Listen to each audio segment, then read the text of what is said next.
it didn't have a very obvious entrance. That was the first thing that I noticed about it. If you didn't look it up on Google Maps and have like the intention of going to a Burger King in advance, you wouldn't really know the place was there.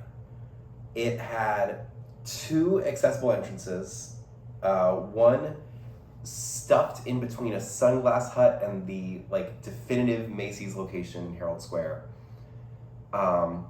Just this tiny little doorway, only the width of the door, one little Burger King sign, and a full flight of stairs as soon as you open the door, going down into the restaurant. The other entrance was inside the 34th Street Herald Square subway stop. You could literally access a Burger King directly from the subway. And that made it so that it was a really weird, like, mix of people that went there. I think that's gonna be the thing that I miss the most about this place. If you didn't know, the Herald Square Burger King just closed permanently. It's been open, I don't know how long it's been open, but at least 5 years, like post-COVID, it's been open in that location.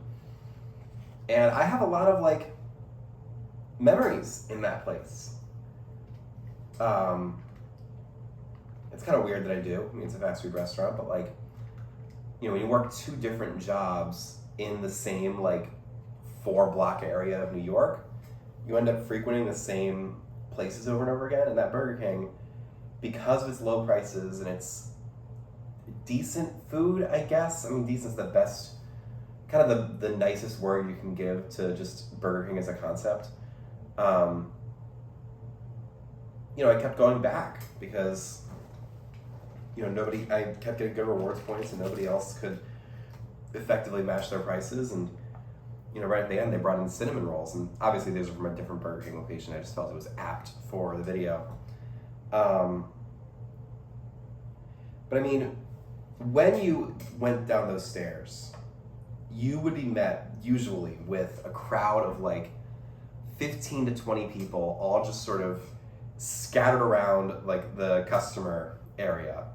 The design of this place was so baffling. Because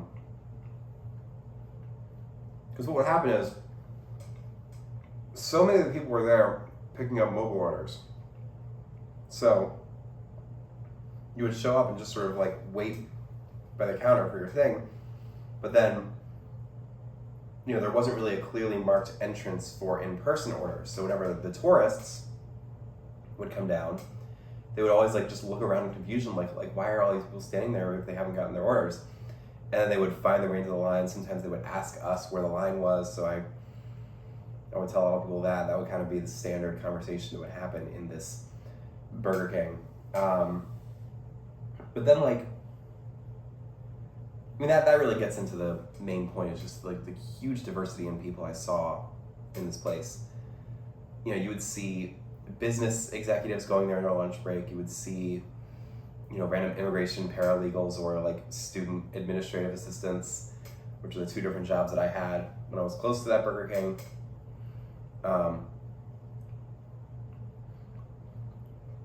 You would see dozens upon dozens upon dozens of Uber Eats drivers just coming in, never saying a word to anyone, just sticking out their phone right in the face of the employee, and wordlessly, silently demanding the order that they were going to take immediately out of that place. And then so many French tourists. I don't know why New York is such a popular place for French tourists, but it is. I think the best one that I saw was this whole group of like high schoolers on some sort of trip. They all had the same backpack, and I was very glad I sent in a mobile order that day because they all ordered in person, and they're all just standing there talking to each other in French, and I'm like, oh my god, this must be a disaster for those chaperones. But I think the toughest thing about this Burger King, and the thing that gave it such a bad rap, is the staffing. Because I know from personal experience, having worked in several fast food establishments, both Domino's and a Sonic and a fish restaurant, and Dollar Tree, I've done the round. I've taken my laps in that industry. I know that they were doing an incredible job with the amount of people that they had. And that was always the weird thing when people would walk in and they hadn't been there before. They would just be stunned at the lack of service, because there would be one person who would bring the orders out to people, who would also be the person filling the drinks for everyone, and they would have to go around and take the in-person orders when they were there. And there was only one person doing all of this, so there would be 5 or 6 bags constantly there just waiting, because the person has to get through their other tasks. And people were able to figure that out, but I always saw this constant air of frustration and impatience among the people that were there. And whenever I was in line, I always I learned from the Soup Nazi Seinfeld episode, just wait and let the person do their thing. Do not ask any questions. Don't antagonize them at all, because they are doing their best. And when you go into the Chick-fil-A on Herald Square, for instance, which is a couple blocks up, there's 3 times as many people. And they get around the same amount of customers, really, this Burger King and the Chick-fil-A. But in the Chick-fil-A, you have 2 or 3 people who are constantly, their only job is to bring the orders out to people, and they can streamline that whole process. But it's because Chick-fil-A invested in that property, in their employees, to create a better experience. Clearly, Burger King did not deem it necessary to have enough employees to make that place function properly. So the people that were there were just working their butt off, and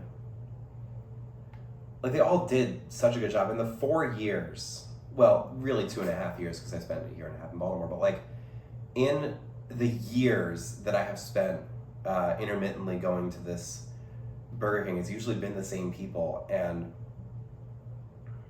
I can't imagine working at a place like that for that long. And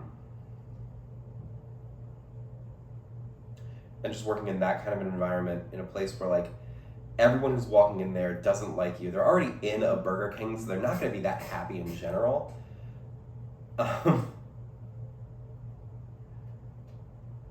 But they did their best, and carried a certain amount of dignity with themselves, which I always thought was admirable in a job as mundane and frustrating as that one could be. I don't know. It's gotta suck for them. They have to go find a new job, especially in this economy. I don't know where they're gonna go, but especially the people out front that I was constantly interacting with, whoever gets them next is getting some really fantastic employees.